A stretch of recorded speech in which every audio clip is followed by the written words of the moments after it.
ಬದಲಾಗುತ್ತಿರುವ ಭಾರತದ ಅಭಿವೃದ್ಧಿಯ ಪಥದಲ್ಲಿ ನಮ್ಮ ಕರಾವಳಿ ಕೂಡ ಹೊಸ ಮೈಲುಗಲ್ಲನ್ನ ಬರಿತಾ ಇದೆ. ಕೇಂದ್ರ ಸರ್ಕಾರದ ಅಮೃತ ಭಾರತ ಯೋಜನೆಯಡಿ ನಮ್ಮ ಬಂಟ್ವಾಳದ ರೈಲ್ವೆ ನಿಲ್ದಾಣ ಕೂಡ ಹೊಸ ರೂಪವನ್ನ ಪಡೆದುಕೊಂಡಿದೆ. ಅದು ಹೇಗಿದೆ ಅಂತ ನೋಡ್ಕೊಂಡ್ ಬರೋಣ ಬನ್ನಿ.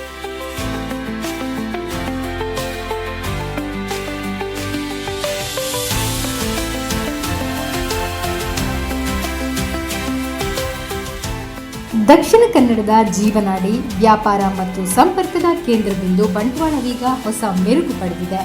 ರಾಷ್ಟ್ರೀಯ ಹೆದ್ದಾರಿ 75ರಿಂದ ಕೇವಲ 500 ಮೀಟರ್ ಹಾಗೂ ಬಂಟ್ವಾಳ ನಗರದಿಂದ 3 ಕಿಲೋಮೀಟರ್ ದೂರದಲ್ಲಿರುವ ರೈಲ್ವೆ ಸ್ಟೇಷನ್ ಸಂಪೂರ್ಣ ಬದಲಾಗಿದ್ದು ಹೈಟೆಕ್ ಆಯಾಮ ಪಡೆದುಕೊಂಡಿದೆ.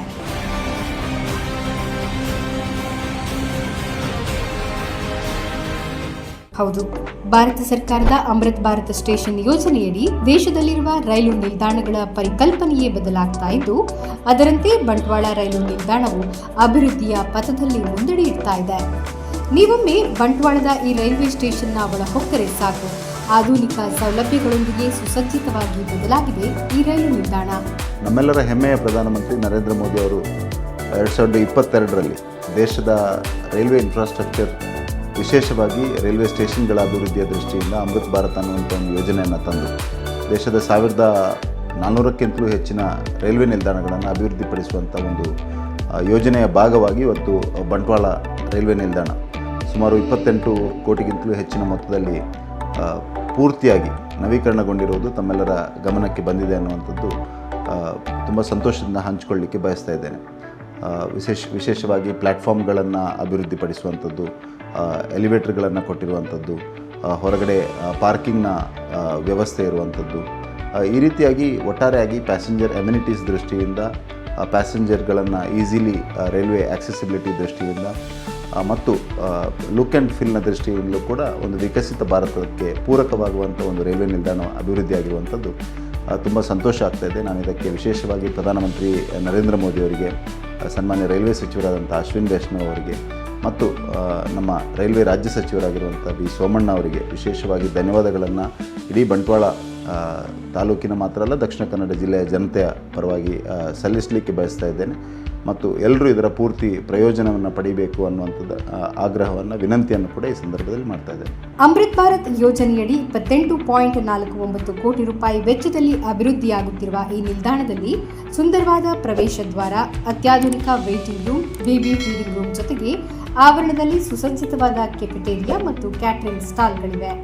ಇದರೊಂದಿಗೆ ರೈಲುಗಳ ಓಡಾಟದ ಮಾಹಿತಿಯನ್ನು ನೀಡಲು ಅಲ್ಲಲ್ಲಿ LED ಡಿಸ್ಪ್ಲೇ ಬೋರ್ಡ್ಗಳನ್ನು ಅಳವಡಿಸಲಾಗಿದೆ. ನಾನು ಕೇಶವ ದೈಪಾಲ ಅಂತೇಳಿ ಬಂಟ್ವಾಳ ರೈಲ್ವೆ ಸಲಹಾ ಸಮಿತಿಯ ಮೆಂಬರ್ ಆಗಿದ್ದೇನೆ. ಅದೇ ರೀತಿ ಪದ್ಮನಾಭ ಗಟ್ಟಿ ಅಂತೇಳಿ ಚಿಕ್ಕಮಠದವರು. ನಾವಿಲ್ಲಿ ಸ್ಥಳೀಯರು.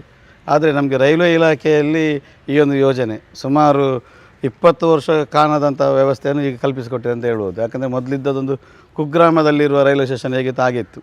ಇವತ್ತು ಬಂಟ್ವಾಳ ಕೇಂದ್ರ ಬಿಂದು, ತಾಲೂಕಿನ ಕೇಂದ್ರ ಬಿಂದು ಅಂತ ಬಂಟ್ವಾಳದಲ್ಲಿ ಒಂದು ಒಳ್ಳೆಯ ಸುಸಜ್ಜಿತವಾದ ಅಮೃತ್ ಭಾರತ್ ಯೋಜನೆಯಲ್ಲಿ ರೈಲ್ವೆ ಸ್ಟೇಷನ್ ಡಿಜಿಟಲ್ ಆಗಿ ಕಲ್ಪಿಸಿಕೊಟ್ಟಿದ್ದಾರೆ. ಇದಕ್ಕೆ ಮೊದಲನೇದಾಗಿ ನಾವು ನಮ್ಮ ಪ್ರಧಾನಮಂತ್ರಿಯಾದ ನರೇಂದ್ರ ಮೋದಿ ಅವರಿಗೆ ಕೃತಜ್ಞತೆಯನ್ನು ಸಲ್ಲಿಸ್ತೇವೆ. ಎರಡನೇದಾಗಿ ನಮ್ಮ ಸಂಸದರು ಕ್ಯಾಪ್ಟನ್ ಬ್ರಿಜೇಶ್ ಚೌಟ್ರು ಅವರಿಗೆ ಸಹ ನಾವು ಕೃತಜ್ಞತೆಯನ್ನು ಸಲ್ಲಿಸ್ತೇವೆ. ಯಾಕೆಂತ ಹೇಳಿದರೆ ಇಂಥ ಯೋಜನೆಯನ್ನು ಒಂದು ರೂಪಿಸಿ ಅದನ್ನೊಂದು ಕಾರ್ಯಗತಗೊಳಿಸಿ ವ್ಯವಸ್ಥಿತವಾಗಿ ಮಾಡಿಕೊಟ್ಟಿದ್ದಾರೆ. ಇವಾಗ ನಾವು ಬೆಂಗಳೂರಿಗೆ ಇಲ್ಲಿಂದ ಹೋಗ್ಬೇಕಂತ ಎನಿಸಿದರೆ ರಾತ್ರಿ ಬಂದು ಇಲ್ಲಿ ಗಾಡಿ ಇಟ್ಟು, ನಮ್ಮದು 4 ವೀಲರ 2 ವೀಲರ ಗಾಡಿ ಇಟ್ಟು ಆರಾಮದಲ್ಲಿ ಹೋಗ್ಬೋದು. ಈ ವ್ಯವಸ್ಥೆಯನ್ನು ಕಲಿತು ಪಾರ್ಕಿಂಗಿನ ವ್ಯವಸ್ಥೆ ಅಚ್ಚುಕಟ್ಟಾಗಿದೆ. ಒಳಗೆ ಸಹ ಹಾಗೆ. ಇನ್ನು ಒಳಗೆ ನಮಗೆ ನೋಡಿ ಪೊಲೀಸ್ದವರಿದ್ದಾರೆ, ರೈಲ್ವೆ ಇಲಾಖೆಯಲ್ಲಿಂದ ಪೊಲೀಸರನ್ನು ನೇಮಕ ಮಾಡಿದ್ದಾರೆ. ಈಗ ನಮಗೆ ರಿಸ್ಕ್ ಇಲ್ಲ ಅಂತ, ಯಾರಿಗೆ ಪ್ರಯಾಣಿಕರು ಬಂದರೆ ಸಹ ಇಲ್ಲಿ ರಿಸ್ಕ್ ಇಲ್ಲ. ಇನ್ನು ಆಚೆ ಹಳ್ಳಿಗೆ ದಾಟಲಿಕ್ಕೆ ಅದಕ್ಕೆ ಸಹ ಒಂದು ವ್ಯವಸ್ಥೆ ಮಾಡಿದ್ದಾರೆ, ಲಿಫ್ಟ್ ಎಲ್ಲ ಮಾಡಿ. ಡಿಜಿಟಲ್ ಆಗಿರೋದರಿಂದ ಉತ್ತಮವಾದ ಕೆಲಸ ಆಗಿದೆ.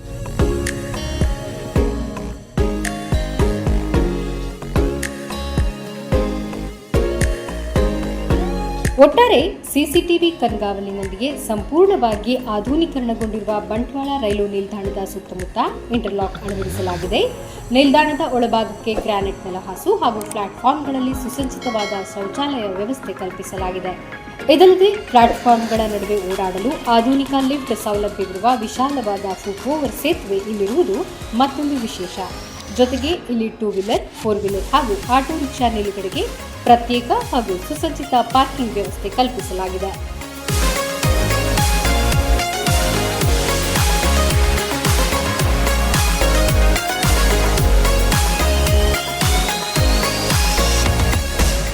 ಅತ್ಯಾಧುನಿಕ ಸೌಲಭ್ಯಗಳನ್ನು ಒಳಗೊಂಡಿರುವಂತಹ ನಮ್ಮ ಬಂಟ್ವಾಳದ ರೈಲ್ವೆ ನಿಲ್ದಾಣ ನಮ್ಮ ಸಂಸ್ಕೃತಿ ಮತ್ತು ಅತ್ಯಾಧುನಿಕತೆಯೊಂದಿಗೆ ಪುನರ್ ನಿರ್ಮಾಣಗೊಂಡಿರುವುದು ನಮ್ಮೆಲ್ಲರಿಗೂ ಹೆಮ್ಮೆಯ ಸಂಗತಿ. ಡೇ ಟು ಡೇ ನ್ಯೂಸ್ ಜೊತೆ ನಾನು ಮಾನಸ ಪುದುಬೆಟ್ಟು. ನಮಸ್ಕಾರ.